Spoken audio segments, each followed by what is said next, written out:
आज सबसे पहले मैं आप सबको अपनी तरफ से बहुत बहुत मुबारकबाद देता हूं। आज इस हरियाणा शक्ति रैली में आप सब यहां पे आए हैं और जहां तक नजर जा रही है आखिरी सर नजर नहीं आ रहा।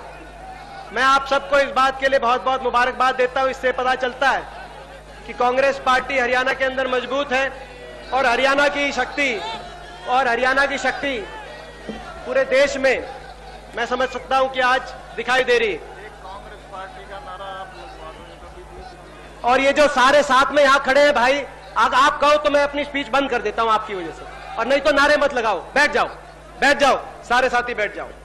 मुझे पता है आप में जोश है, मगर इस जोश को होश के साथ संभाले रखना है। मैं आपको मुबारकबाद देना चाहता हूं इस बात के लिए, और मैं तो यही कहना चाहता हूं भाई, कति तोड़ पाड़ दिया भाई साहब, और भाई तोड़ पाड़ नहीं दिया, तोड़ बैठा भी दिया। और प्रेस के मेरे साथी बैठे, कुछ दिल्ली से आए हैं, कुछ चंडीगढ़ से आए हैं, उनसे मैं कहना चाहता हूं कि ये आप डिक्शनरी में इसका मतलब मत ढूंढना कि तोड़ पाड़ने का क्या मतलब है। कहीं आप अपनी डिक्शनरी में इसका मतलब ढूंढने लगे। ये जो डिक्शनरी है ये या तो ये ले रहे हैं या हम ले रहे हैं, आपके समझ में नहीं आएगी, मगर तोड़ पिटाने का काम इन लोगों ने किया। आज हम सब यहां पे मंथन के लिए इकट्ठे हुए कि हरियाणा कहां पहुंचा और कहां जाना चाहिए। 2005 में कांग्रेस पार्टी की सरकार श्रीमती सोनिया गांधी जी के नेतृत्व में हरियाणा में बनी। 2005 से पहले हरियाणा में क्या माहौल था, आज हरियाणा में क्या माहौल है। 2005 के समय कहीं किसान संघर्ष कर रहे थे, बिजली के बिल माफ करने के लिए उन पर गोली चलाई जा रही थी, कहीं गरीब आदमी पे अत्याचार हो रहा था, कहीं गुंडागर्दी का आलम था, गुंडागर्दी से राज चलाया जा रहा था। विकास के मामले में हरियाणा पीछे जा रहा था। कांग्रेस पार्टी की सरकार बनी और इन 8 वर्षों के अंदर एक प्रयास हुआ। इन 8 वर्षों में कांग्रेस पार्टी ने श्रीमती सोनिया गांधी जी के, डॉक्टर मनमोहन सिंह जी के नेतृत्व में हरियाणा में चौधरी भूपेंद्र सिंह हुड्डा जी के नेतृत्व में एक प्रयास किया है। सबको साथ लेके विकास की तरफ हरियाणा को लेके जाने का प्रयास किया है। चाहे किसान की बात हो, चाहे गरीब आदमी की बात हो, चाहे किसान के बिजली के बिल माफ करने की बात हो, चाहे किसान के कर्ज माफ करने की बात हो केंद्र सरकार से जो हुए, चाहे किसान के ब्याज माफ करने की बात हो, किसान के लिए चाहे भाई, मैं एक भाई, आपका जोश आ गया सबका, आप कहो तो मैं छोड़ देता हूं भाई। आपका जोश आ गया जो आगे बैठे लाखों कितने आदमी बैठे हैं आपकी वजह से। मैं आप कहो तो मैं बंद करूं, आप आराम से बैठ जाओ भाई। देखो बहुत लाखों आदमी बैठे, आपका जोश आ गया, आप 5 मिनट आराम से बैठ जाओ बस। आपका जोश सबको दिख रहा है, मेरे जो साथी बैठे। तो चाहे किसान के हक के फैसले हुए इन 8 वर्षों के अंदर, किसान के फसल के भाव बढ़ाने की बात हुई। अभी पीछे क्या कारण है, मैं आपसे पूछना चाहता हूं, क्या कारण है कि 2005 में जब बीजेपी की और इनेलो की सरकार थी, 6 साल की उनकी सरकार में गन्ने का भाव केवल 7 रुपए बढ़ाने का काम हुआ। पूरे देश में जिन प्रदेशों में गन्ना उत्पादन होता है उनमें सबसे कम गन्ने का भाव हरियाणा में दिया जा रहा था 2005 में। और आज क्या कारण है कि जब गन्ने का भाव तय होता है तो खुली छुट्टी बोल के तय होता है कि कश्मीर से कन्याकुमारी तक कोई भी प्रदेश है, कोई भी सूबा है, अगर मुकाबला किसी को करना है तो हरियाणा के किसान के गन्ने का भाव का मुकाबला करके दिखाए। क्या कारण है? एक नियत बदलने का काम हरियाणा के अंदर हुआ है। चाहे गरीब आदमी के हक के फैसले हुए हो, अभी अशोक जी कह रहे थे मेरे भाई, उन्होंने गरीब आदमी के हक के बहुत फैसले बताए। चाहे 100-100 गज के प्लॉट की बात हो, चाहे 20 लाख लोगों को वजीफे की बात हो, चाहे गरीब को पानी की टंकी और टूटी का फैसला हो, बहुत से फैसले हुए। गरीब की शादी पे 31,000 का कन्यादान का फैसला हो, शिक्षा की बात हो। आज शिक्षा की बात करते हैं, बहुत बात करना आसान है, मगर क्या कारण है? जब इनेलो की और भारतीय जनता पार्टी की 6 साल की सरकार थी तो इसी हरियाणा में 6 साल में कुल 4 कॉलेज बनाने का काम हुआ सरकारी। और क्या कारण है? पिछले 8 वर्षों के अंदर 40 कॉलेज, जितने कॉलेज उन्होंने 6 साल में बनाए 4, उससे ज्यादा 5 कॉलेज हर साल औसत के रूप में कांग्रेस पार्टी ने बनवाने का काम किया है। क्या कारण है? एक यूनिवर्सिटी बनी सिरसा के अंदर, जो यूनिवर्सिटी बनी जिसको हमारी सरकार ने आके भव्य रूप देने का काम किया, 6 वर्ष के अंदर एक यूनिवर्सिटी बनी। और अब क्या कारण है कि 8 यूनिवर्सिटी बनाने का काम उसी हरियाणा के अंदर हुआ है। क्या कारण है? 35 साल से, जब स्वर्गीय बंसीलाल जी रेल मंत्री थे उस समय रेल आई थी हरियाणा में, उसके बाद 35 साल से यही दिल्ली रही। दिल्ली के अंदर रेल मंत्री उठते थे, बजट पढ़ते थे, रेल का बैठ जाते थे, यह दिल्ली रही। इस दिल्ली में अगर 10 हरियाणा के लोग इकट्ठे हो जाए और हरियाणवी में ठाडू बात करने लग जाए तो घबराने लगते हैं लोग। मगर उस दिल्ली में रेल बजट पेश होता था मगर हरियाणा का जिक्र नहीं आता था। और क्या कारण है? जब कांग्रेस पार्टी की यूपीए सरकार बनी, हरियाणा के अंदर कांग्रेस पार्टी की सरकार बनी, पिछले 4-5 साल से रेल मंत्री जब बजट पढ़ते हैं तो हरियाणा की कोई ना कोई रेल की लाइन जब तक मंजूर नहीं करते तब तक नहीं बैठते। क्या कारण है? व्यवस्था बदली है, हरियाणा आगे गया है। 2005 में हमारा बजट 2200 करोड़ था, पंजाब का 3600 करोड़ बजट था। हमारा पंजाब से 2/3 बजट था, पंजाब का बजट हमसे 1.5 गुना था। पिछले साल का जब हरियाणा में बजट पढ़ा गया, चट्टा साहब बैठे हमारे वित्त मंत्री, कप्तान अजय सिंह बैठे, वो भी उन्होंने भी वित्त मंत्रालय का भार संभाला है। पिछले साल जब हरियाणा का बजट पढ़ा गया तो पंजाब, जम्मू कश्मीर, हिमाचल, उत्तराखंड और चंडीगढ़ के सबके बजट से ज्यादा अकेला हरियाणा का बजट पिछले साल पढ़ा गया। क्या कारण? इन 8 साल में व्यवस्था बदली। मैं ये नहीं कहना चाहता कि सब काम हो गए होंगे, कहीं हम आगे गए हैं, कहीं कमियां भी हो सकता रही हो, क्योंकि स्वाभाविक बात है, कोई भी व्यवस्था, कोई भी व्यक्ति कितना ही प्रयास करे, कुछ अच्छा काम करेगा तो कुछ कमी भी छूटेगी, कमी भी हो सकता है कहीं रही हो।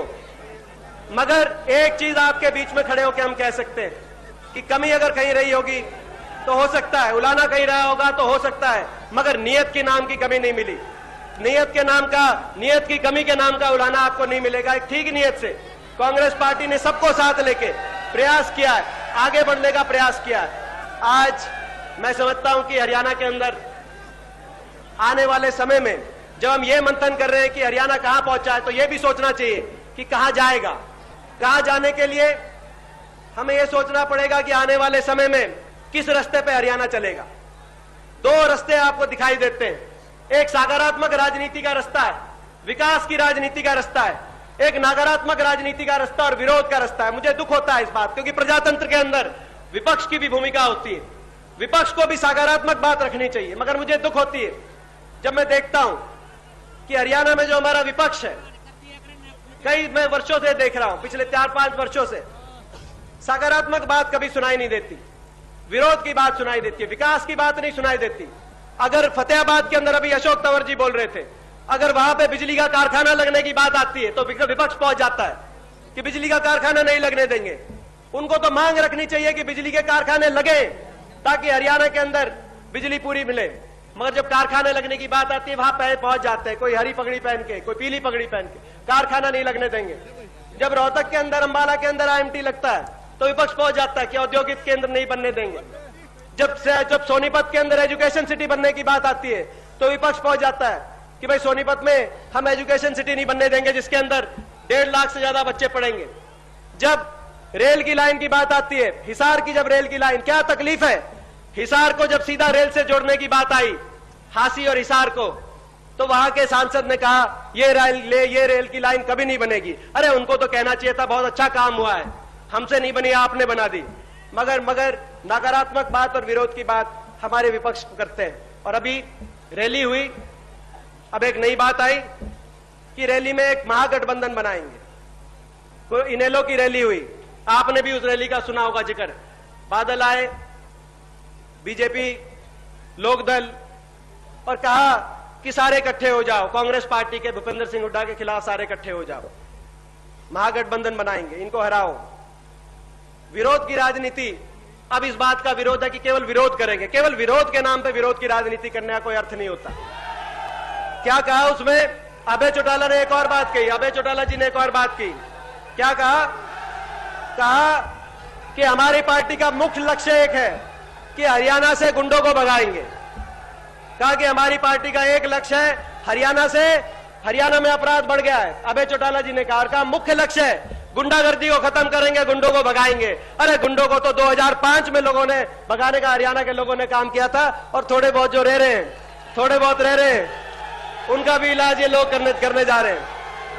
लोग जानते हैं किस नीयत से आप कह रहे हो। एक और पार्टी है, एक गठबंधन है, भाजपा और भारतीय जनता पार्टी का गठबंधन, वो भी निकले हुए हैं, वो भी निकले हुए। और क्या कह रहे हैं, हमारी पार्टी का मुख्य उद्देश्य एक है कि हरियाणा से भ्रष्टाचार मिटाएंगे। मैं खुद नहीं कुछ कहना चाहता, प्रेस के साथी बैठे, भारतीय जनता पार्टी और भाजपा के गठबंधन कुलदीप बिश्नोई जी कह रहे हैं कि हरियाणा से भ्रष्टाचार मिटाएंगे। मैं खुद नहीं कुछ कहना चाहता, मैं लोगों से सवाल पूछना चाहता हूं, हरियाणा में भ्रष्टाचार की राजनीति को जन्म देने वाला कौन है? लोग आपको बताएंगे। भ्रष्टाचार की राजनीति का जन्म देने वाले भ्रष्टाचार को मिटाने की बात कर रहे हैं, गुंडागर्दी की राजनीति को जन्म देने वाले गुंडागर्दी को मिटाने की बात कर रहे हैं। और अब तो एक रथ यात्रा पे निकले हुए हैं कुलदीप जी। मेरे को एक दिन बड़ी हंसी आई, मैंने फोटो देखा, उनका फोटो छपा हुआ था, फोटो देखा, फोटो में आया हुआ था कि रथ यात्रा पे निकले हुए हैं और 5 साल के बाद एक आम किसान के घर चूरमा खा रहे हैं। फोटो छपा हुआ था। 5 साल के बाद किसान की भी याद आई, 5 साल के बाद चूरमा खाने की भी याद आई, और प्रेस वालों ने भी फोटो छाप दिया। प्रेस वालों, आपको तो देखना चाहिए क्या छाप रहे हो। हम तो सुबह किसान के घर चूरमा खा के निकलते हैं हर रोज, 3 बार जब तक चूरमा नहीं खाते तब तक रात को घर में नहीं घुसते, और हम अभी आप इनकी फोटो छाप रहे हो। मगर अच्छी बात है। मैं एक और बात बता दूं, ये चूरमा तो इनने ये भी चेक कराओ, ये चूरमा कहां का था, ये अपने देश का था कि विदेश का था। ये भी चेक कराओ, चूरमा कौन से कहां से आया था, क्योंकि ये असली हरियाणा का चूरमा अगर खा लेते तो 5 साल तक इनके दस्त भी नहीं थमते भाई, अभी मैं बता देता हूं। मगर लगे हुए हैं, आजादी है, कहने की आजादी है। एक और है भारतीय जनता पार्टी, वो इनकी भी मौसी है। भारतीय जनता पार्टी हरियाणा में उन्होंने सबके साथ गठबंधन भी कर लिया, तोड़ भी लिया, और अब कह रहे हैं सबको मिला के गठबंधन करेंगे। अभी पीछे रैली करी थी रेवाड़ी में रैली करी थी, तो क्या कहा था रेवाड़ी में? मेरे को एक भारतीय जनता पार्टी के नेता मिल गए, कहे कि देखो हमने रैली करी हरियाणा में और पूर्व सैनिकों का सम्मान किया हमने हरियाणा में, आप मुकाबला करो पूर्व सैनिकों का जो सम्मान हमने किया है रैली करके। मैंने कहा अरे रैली तो तुम सम्मान के लिए नहीं कर रहे, जो पूर्व सैनिकों की तुमने रैली करी वो तो तुम वोट लेने के लिए कर रहे हो, क्योंकि हरियाणा में सैनिक बहुत है। अगर सम्मान करना है तो इस बात में मुकाबला मत करो कि तुमने रैली करी है पूर्व सैनिकों की वोट लेने के लिए। इस बात में मुकाबला करो कि अगर कोई परमवीर चक्र जीतता है तो हरियाणा के अंदर उसको 31 लाख मिलते हैं, तो गुजरात में 3100 रुपए क्यों मिलते हैं? अगर मुकाबला करना है तो इस बात में करो, कोई अशोक चक्र जीतता है तो हरियाणा में 31 लाख मिलते हैं, तो गुजरात में केवल 2100 रुपए क्यों मिलते हैं? अगर मुकाबला करना है तो इस बात में करो, कोई महावीर चक्र जीतता है तो हरियाणा में उसको 21 लाख का मान सम्मान मिलता है, तो गुजरात में 1100 का क्या मुकाबला मिलता है? अगर मुकाबला करना है, आज दिल्ली के, चंडीगढ़ के पत्रकार हैं, अगर मुकाबला करना है तो इस बात में मुकाबला करो कि हरियाणा के अंदर जो गन्ने का भाव 301 मिलता है तो पंजाब में 250 क्यों मिलता है बीजेपी वालों, और गुजरात के अंदर 240 क्यों मिलता है?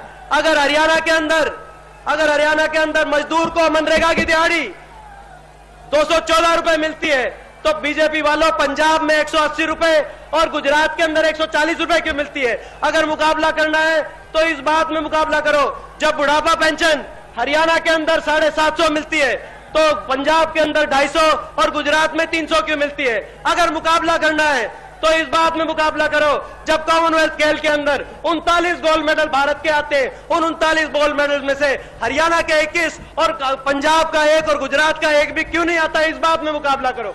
तुम वोट लेने के मामले में मुकाबला करने की बात कर रहे हो। मैं समझता हूं चुनाव है, सब अपनी बात कहेंगे, सबको अपनी बात कहने का अधिकार है। आपके बीच में आएंगे, मुकाबले की भी बात कहेंगे, मुकाबला हम स्वीकार करते हैं, मगर उनकी नीयत को आपने परखना है। वो एक बाबा था गांव में, आदमी था एक गांव में, उसकी भैंस खो गई, भैंस नहीं पाई, जोड़ में गई थी बेरानी पर पाई नहीं। वो कहा भैंस टो। उस गांव में एक बाबा भोले का मंदिर था, शिव जी का मंदिर, वहां चले गए।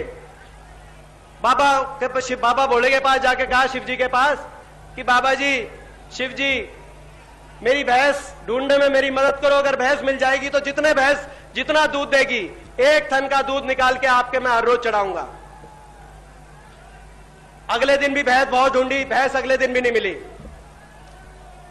अगले दिन भी बाबा भोले के मंदिर में सांझ में चला गया, कहने लगा जी एक थन की गलती होगी, 2 थनों का दूध निकाल के हर रोज दूंगा, भैंस मिलने में मेरी मदद करो बाबा जी, शिव जी मेरी भैंस मिलने में मदद करो। तीसरे दिन भी भैंस नहीं मिली, बोला 3 थनों का दूध। चौथे दिन भी नहीं मिली, बोला सारा दूध। 5वें दिन भी भैंस नहीं मिली। बाबा भोले के पास जाके कहने लगा शिव जी के पास कि भाई पूरा भैंस का दूध और मोल लेके इतना ही दूध और चढ़ाऊंगा, भैंस मिलने में मदद करो बाबा जी। उसके लड़के ने कहा, मेरे की तरह ना समझ लड़का था, उस लड़के ने कहा बाबा जी अपने पिता से कि पिताजी, अगर भैंस का पूरा दूध हमने चढ़ाना है और मोल लेके उतना ही चढ़ाना है तो घाटे का सौदा हुआ, भैंस मिलने का क्या फायदा होगा फिर, इससे तो भैंस ना ही मिले। बोला लड़के तू ना समझ है, तेने बेरा नहीं दुनियादारी का, भैंस मिलने दे बाबा ने तो मैं आप पे देख लूंगा। ये इनकी भैंसखुरी है। कोई गुंडागर्दी को बंद करा रहा है, कोई भ्रष्टाचार को बंद करा रहा है, कोई मुकाबला कर रहा है कि प्रदेश से मुकाबला करो। तो इनको तो ये तो बाबा ने अपने आप देख लेंगे। तो आखिर में मैं आप सबसे यही कहना चाहता हूं कि आपको नियत देख के किस तरह की राजनीति हरियाणा के अंदर चलेगी उसका आपको फैसला करना है। और ये जो मुकाबले की बात कर रहे हैं, आज इतने लोग आप आए हो, इतने लोग आए, मैं तो यही कह सकता हूं भाई, जुगर मैंने पहले कहा था, तुमने तोड़ बिठा भी दिया भाई, तोड़ पाड़ भी दिया। प्रेस वाले दिल्ली वाले परेशान हो रहे हैं कि ये कैसी भाषा में बात कर रहे हैं, मगर तुमने तोड़ बिठा भी दिया, तुमने पाड़ भी दिया, तुमने तोड़ पाड़ के उखाड़ भी दिया। और भाई कई दिनों से सोया नहीं था, आज सुतरी डाल मैं सो भी जाऊंगा भाई। बहुत बहुत धन्यवाद। जय हिंद जी, जय राम जी की।